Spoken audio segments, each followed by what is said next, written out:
Scooby-Doo! Hold it, Shaggy.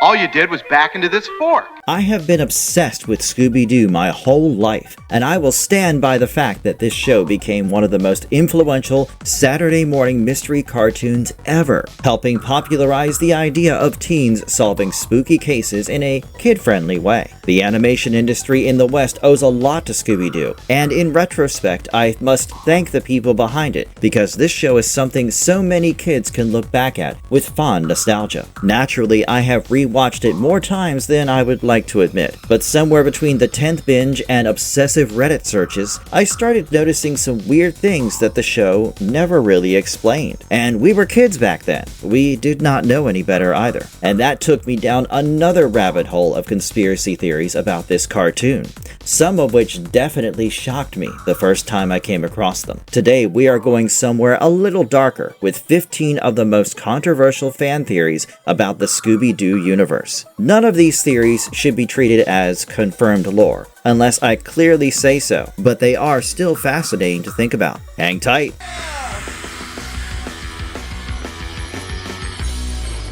Theory number 1. Shaggy Rogers is a chronic pothead. Let's start with the one that basically everyone has thought about at least once. Come on, you cannot tell me you never thought this was a possibility. Our boy Shaggy, the lovable, lanky scaredy cat, appears to be a guy whose best friend is a talking dog. That is totally understandable by children's cartoon standards. But take a look at just one episode today and tell me that Shaggy does not feel like one of the most oddly coded characters in the whole show.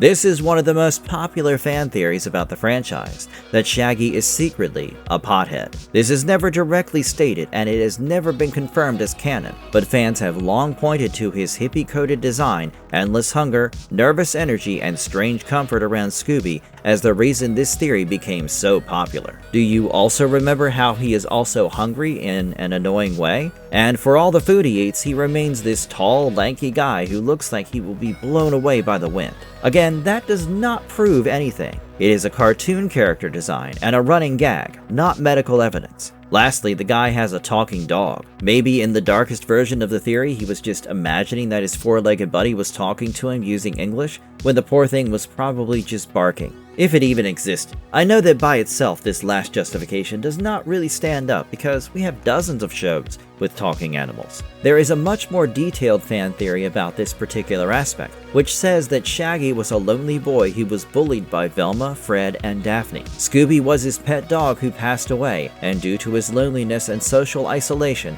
Shaggy imagined a world where those three were actually his friends, and he helped them solve mysteries along with his dog, which had somehow come back and could speak like people. And this really is sad, but what I can say with certainty is that this is totally a theory. Joe Ruby and Ken Spears never confirmed Shaggy as a drug addict, and Matthew Lillard, who played the character, has rejected the pothead hypothesis. Theory 2. The gang exists in a post-economic collapse America. On the surface, the show seems very light and hearty, just a few friends with a dog unraveling mysteries in every corner. But have you ever wondered why every place the gang would visit looks so run down and abandoned? I must admit it did catch my eye, but I never thought a lot about it until I came across a post from Reddit user Random Dog and went back to watching the episodes. Every place that should have been thriving just looked old and almost on the verge of decay. I mean, I get that the show wants to portray this to stress that the atmosphere is spooky and all, but what if there's more to it? Maybe these are not consciously set designs, but are meant to look similar because the America that Scooby-Doo is set in has suffered a massive economic decline? That would definitely explain why the gang simply drives through the wreckage of what once seemed like booming places. And it does not help that the villains we see in the show appear to be otherwise intelligent people. Maybe they were laid off during the Depression and just started doing weird hustles to sustain themselves? I am going to explain this in greater detail towards the end of the video, so please stick around. It is also a little alarming how Shaggy always seems like he cannot afford food for Scooby and himself, and this is why he goes bonkers every time he sees real food, because he is not able to eat as much due to the fact that being a vigilante detective probably does not pay any bills.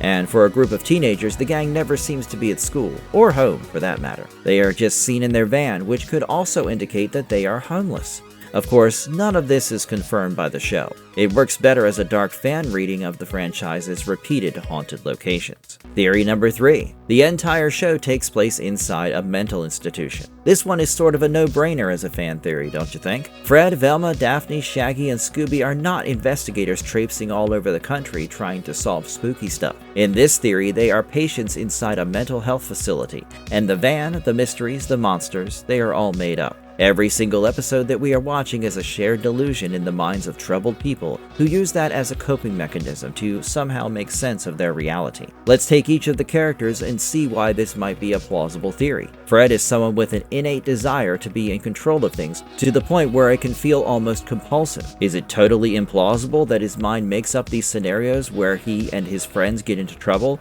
and he ends up being the leader, showing them the way out? Take Daphne, for example. She is often framed as the one who gets caught and needs rescuing, especially in older versions. Some fans read that as a character who sees herself as someone who always needs to be saved. In her mind, there is no other role she serves except that. Velma is supposed to be the brightest of the lot, right? Except that can be interpreted as someone using intellectualism to cope with intense anxiety. Finally, dear old Shaggy. Do I even have to point out the inconsistencies with him? Even without the drug theory, he is just someone who is always anxious, always scared, and always on the verge of panic. He seeks comfort in food, and his mind needs constant reassurance that the monsters are not real. And he has a speaking dog.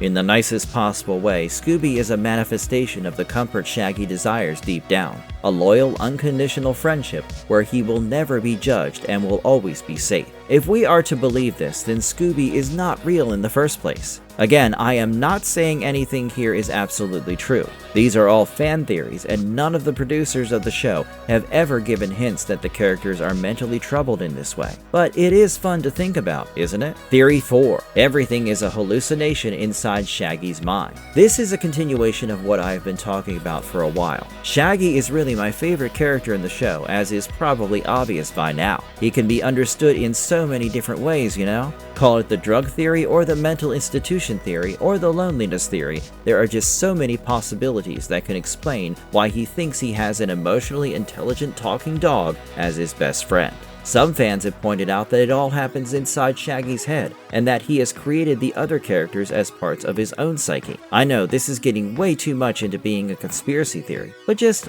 lend me your ears. Fred, Velma, Daphne, and Scooby represent things about Shaggy that he knows he lacks. Fred represents confidence and leadership. Velma stands for intelligence and reasoning, while Daphne represents warmth, beauty, and connection. And finally, Scooby is not just a character, he is Shaggy's whole world. The bond between them is what drives the show. And despite this not being canon, there are certain things in the show that really make me feel this theory is interesting, you know?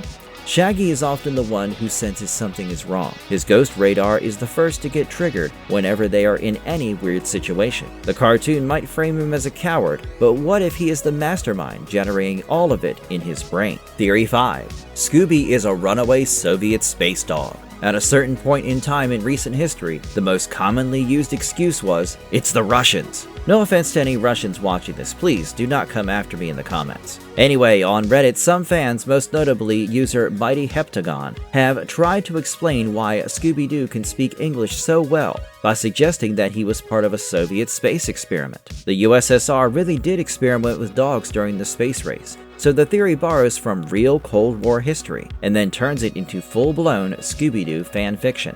We all know the series premiered in 1969 at the peak of the Cold War and just after the Apollo 11 mission. The theory goes on to say that Scooby-Doo escaped to the United States when he was helped by a scientist who felt too bad for these innocent dogs, raised him in America, taught him English, and then gave him to Shaggy to look after when the Soviet Union targeted him. You really have to appreciate the imagination that goes into justifying stuff like this, because the fans pointed out that Scooby is a Great Dane, which is a breed associated with Germany, and Germany's rocket technology history became part of the wider space race discussion after the Second World War. But let me be clear, this historical background is real, while Scooby being an escaped Soviet experiment is absolutely not confirmed lore. Theory 6. Scooby-Doo is a classified government experiment. This is once again drawing from the last theory I just discussed, because on certain niche corners of the internet, you will find fans saying that Scooby was not just targeted by the USSR to bring back to Russia. When the scientist who had helped him escape came to the United States,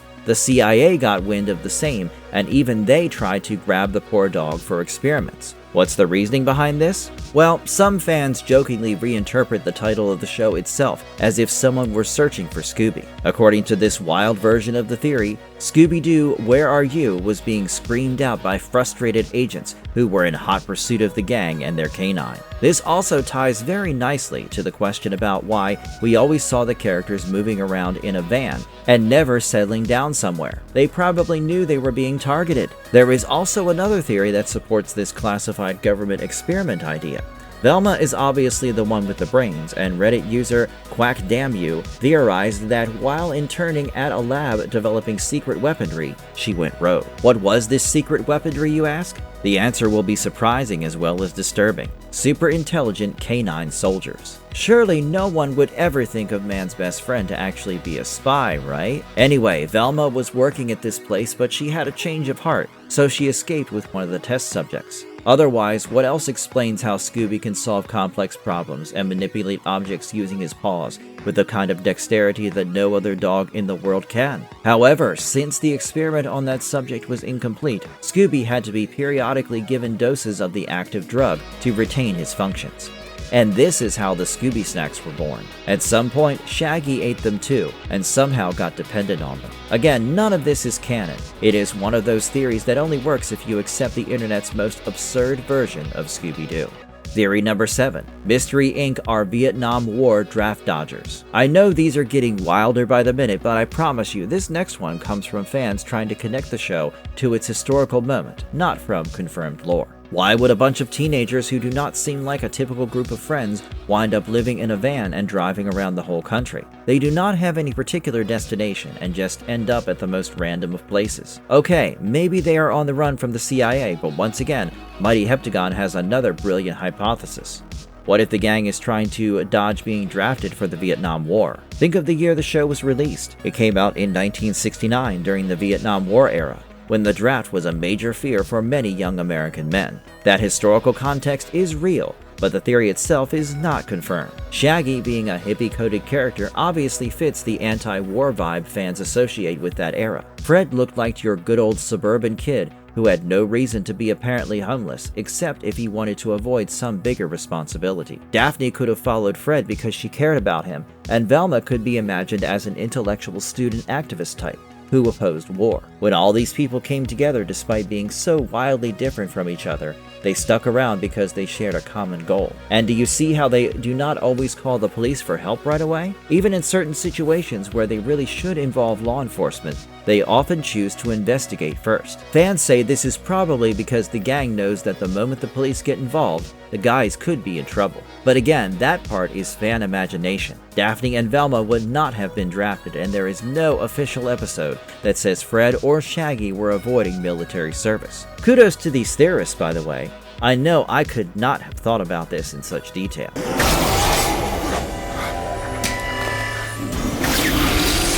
Theory number 8. The gang is already dead. We're getting darker here, and I once again want to reiterate that this theory in no way has any official support. Now, think about how the characters always end up in some creepy, desolate place that you and I would steer clear of. Is it just because they are living in recession-hit America? Or is it because they have all died and are in Purgatory? I will not say they're in hell, because the visuals are certainly not that dark, but Purgatory is the limbo space, right? Maybe they're just stuck there, you know? The assumption states that they were driving the mystery machine when it crashed, killing them all, and Scooby was sent to them as a spirit guide of sorts. All the monsters they encounter are very real because they are not in the land of the living, and the only reason why they are able to defeat the bad guys is because of Scooby, since he is some kind of angel. In fact, you do remember how, in a particular episode of Supernatural, Sam and Dean were transported into a Scooby Doo style animated world? Consider the number of times the Winchesters have found themselves in hell and purgatory and everything in between.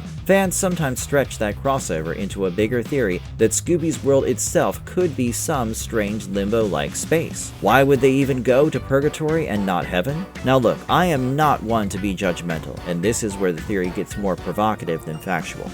Some fans argue that, by the moral standards of older American television, the gang could be read as rebellious outsiders rather than innocent kids. Fred and Daphne are often read as romantically involved. Shaggy has been hit with the stoner theory for decades, and modern Scooby-Doo projects have leaned into Velma's queerness, even though applying that directly to the original 1969 cartoon remains interpretation.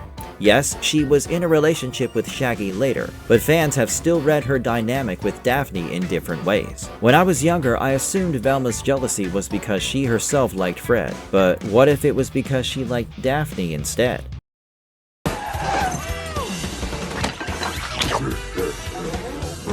Theory 9. Mystery Inc. is addicted to adrenaline. This is not exactly a theory. I mean, it is very obvious that the crew gets into trouble all the time, even when things are seemingly fine. What do you think that is? Would you want to be in a genuinely haunted situation over and over again? Mystery Inc. has been going at it for years, so it is normal to think that they are brave, or maybe they are genuinely devoted to solving mysteries and helping people. But that would also mean they are very much addicted to the adrenaline rush they get from all of that. That compulsive dependency on the cycle of fear, adventure, and resolution has them hooked. The 2002 live-action Scooby-Doo movie supports this to an extent as well, because we clearly see that the gang has broken up. Everyone has gone their separate ways, and they still manage to get back together on Spooky Island to do the very thing they consciously stopped doing. Now, you could interpret it as a sweet reunion story about friends rediscovering their purpose, or you can accept that they are addicted to that feeling and have developed behavioral patterns that simply do not let them stay away from adventures. What they go through almost resembles thrill-seeking behavior. Some people like adventure sports, some like to bike across risky terrains. These guys like chasing costume criminals. Theory 10. Coolsville is built on systemic corruption. Why is the responsibility of solving crimes in Coolsville, spooky or otherwise, on 4 teenagers and a dog, when we routinely see adults going about their day as well? Across so many versions of the series, have these adults ever done anything meaningful before the gang steps in? This explains the economic collapse theory I talked about earlier, because Coolsville is not just facing depression. It is not just the economy that is on the decline. The very institutions in the city are just rotten, corrupt, and inefficient. We do not actually see every villain go through a full legal process. Once they are caught, our main characters simply leave on their next adventure. There is no trial or sentencing shown most of the time, and we do not see if any of the abandoned buildings get fixed up. All of these point to systemic corruption, and that could be due to economic depression, or it could just be the reality of the show's episodic format. Full disclosure, as always, this is fan theory. It might be dark and socially literate, but it is a fan theory nonetheless, and not official lore. The creators of Scooby-Doo were not making a confirmed systemic critique of institutional corruption in late capitalist America. They were making a children's cartoon, and they did that job very well. Theory 11. Velma has always known the supernatural is real. In most of the episodes of Scooby-Doo, we see that human beings are the real bad guys. But in some of the movies, this understanding no longer remains true, because the monsters there are very real. In Scooby-Doo and the Witch's Ghost, the first ghost story is exposed as a fake, but Sarah Ravencroft herself turns out to be a real supernatural force connected to the spellbook. In Scooby-Doo on Zombie Island, the zombies are real too, but here is the important connection. The zombies are not the true villains. They are victims of the werecats, trying to warn others before they suffer the same fate. And all this points to a very real possibility that ghosts and supernatural beings actually do exist in at least some Scooby-Doo continuities. If you understand this, then it makes perfect sense why people there accept that ghosts are behind crimes, even when it is usually a guy in a spooky suit. Fans also believe that Velma, being the smartest person in the show, is actually aware of this too, which is exactly why she tries to stress rationality and logic all the time. In a way, you can say that she tries to shield her friends from the truth that she knows. Fred builds traps because he once felt powerless. I had touched upon the personality traits of every character a while ago, and to be very honest with you, Fred is not really someone I like. He just does not appear to be a very interesting character when you consider Shaggy and Velma and Scooby. The same goes for Daphne too, to an extent. And I know you will agree with me when I say that Fred can come across as a bit of a control freak with a narcissistic flair in some versions. He definitely is vain and tries to be the leader in every situation to prove himself. Some fans have supported this by by saying that Fred had perhaps experienced something in the past that made him feel extremely powerless and hopeless. So he constantly tries to take control of every situation and is obsessed with traps. Is this true? I have no idea. And the creators of the show have also not exactly explained anything in this tune. But if we were to take it at face value just for the sake of argument, it could point to some dark moment in Fred's past that made him so obsessed with being in control. What do you think? Theory 13. Scrappy-Doo became a villain because the gang rejected him. In the live-action 2002 Scooby Doo movie, Scrappy is revealed to be the main villain in the end, trying to exact revenge on Mystery Inc. after being kicked out before the events of the film. We know from the movie that Scrappy's behavior became too much for the gang, and one of the nastier moments connected to his rejection involves his crude behavior toward Daphne. So yeah, I can see why that would make them hate him. So that was his villain origin story in the live-action continuity. But James Gunn also had an innate dislike for the character, if I'm being honest, which is why Scrappy was framed as this loathsome villain instead of a bad guy who could have been redeemed. The important thing is that this applies to the 2002 live-action movie's version of Scrappy. It should not be treated as the origin of every Scrappy-Doo across the entire franchise. Theory 14. The gang is trapped in an eternal cosmic loop. Scooby Doo Mystery Incorporated is one of the most interesting and ambitious continuities in the history of this series because it gives real canon support to the idea that the gang is connected to a larger cosmic pattern. They do their thing, defeat the bad guy, and then the timeline is altered after the evil entity is defeated. It portrays an evil entity living beneath Crystal Cove, which had been treated as one of the most haunted places on Earth, and for centuries it has manipulated different groups of investigators, just like our beloved characters. Now, this explanation is officially limited to the universe of Scooby Doo Mystery Incorporated only, but some fans have taken it to mean that maybe every continuity works in a similar way. That is why the gang can never actually leave their shenanigans behind and are always pulled into something or the other, even if they might not be too willing. I do not really agree with it to this extent, but I am interested in knowing what you have to say about it. Theory 15. The villains are victims of a failed society. At the end of every episode, the mask comes off, and we get a happy ending with the gang driving away. No one ever feels pity for the bad guy, and I'm not trying to say all villains can be redeemed, but I genuinely cannot shake away the economic collapse theory Random Dog had talked about. Take the ghost of Redbeard, for example, who ended up being none other than C.L. Magnus, who had resorted to pulling off scams because he was forced into bankruptcy. Or Miner 49er, who was actually the caretaker Hank, and he just wanted to be able to buy the city to access the oil beneath the land. They are not masterminds in their own right, and most of them just wanted some means to make enough money for a comfortable life. So the issue here is not that someone was cosplaying a ghost. We should instead ask why they felt they had to do that, when I am assuming there are at least a couple of other legit jobs they could have done. These people were convinced that fraud was the only way to earn money. I'm no economist, so I do not want to turn this into a hard statistical claim, but crime fiction often uses financial desperation as a motive, and Scooby-Doo villains regularly fit that pattern. These villains could be read as people manufactured by a society facing collapse. Only very few of them were bad guys who just did it for the fun of the game. Again, that is not the official moral of the cartoon. It is a darker adult interpretation of a very simple mystery formula. I know for a lot of you this video might be a real eye-opener, because when it comes to cartoons and children's TV in particular, we tend to gloss over the strange details and just focus on the laughs. I have rewatched a lot of these as an adult, and I have been shocked at how much the fans have been able to read into them that we had no way to realize as kids. These messages and hints were not always direct, of course, and in many cases, they were probably never intended by the creators at all. That is the case with most of these theories I mentioned here. But if you can think of anything I may have missed, please let me know in the comments, and I would be really grateful if you like and share my work with your friends. Until next time!